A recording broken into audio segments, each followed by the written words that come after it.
You ask Tiger to solve. This deals with linear equations with one unknown. The final result is x equals -4. Let's solve it step by step. Simplify the expression. Expand the parentheses.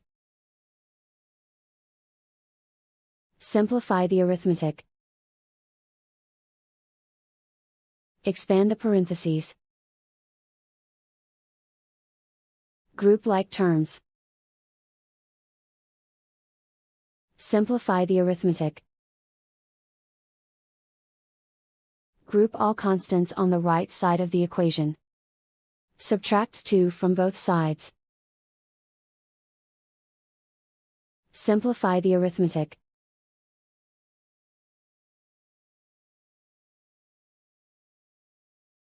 Isolate the x. Divide both sides by -2. Cancel out the negatives. Simplify the fraction. Move the negative sign from the denominator to the numerator. Find the greatest common factor of the numerator and denominator.